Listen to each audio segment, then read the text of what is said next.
Hi there, Jennifer here, a physical therapist and creator of Advocating for the Aging, which is a website with the mission of keeping older adults safe in their homes and out of the hospital. So today I want to spend just a couple minutes with you going over what seems to be kind of a common problem that I hear about in people's homes, which is that their walker is often too big or too bulky to fit through narrow bathroom doorways, especially in older homes like farmhouses and stuff. I live in Kansas, so that's not that uncommon where I live. And so there are a handful of different ways to fix that problem, but today I'm just going to show you one that's really simple, requires no tools, no skill, less than 1 minute, and then you can at least try it out and see if it'll work.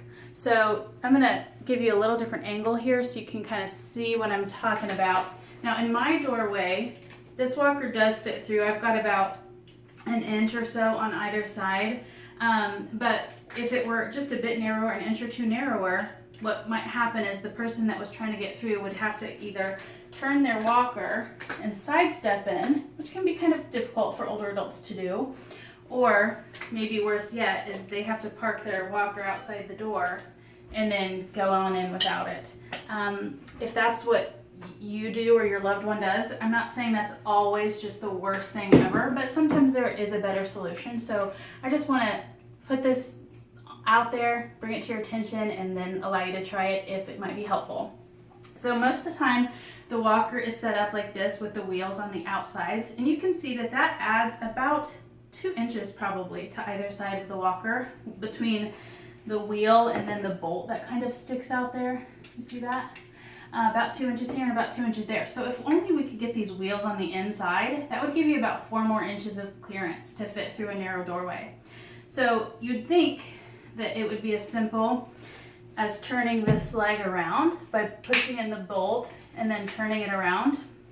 The problem is there are no open holes on this side for the bolt to catch. So what you've got to do is take the legs all the way off and switch one side to the other so that they're kind of technically backwards, but for your purposes they're just right. So you see that now I've got that locked in with the wheel on the inside.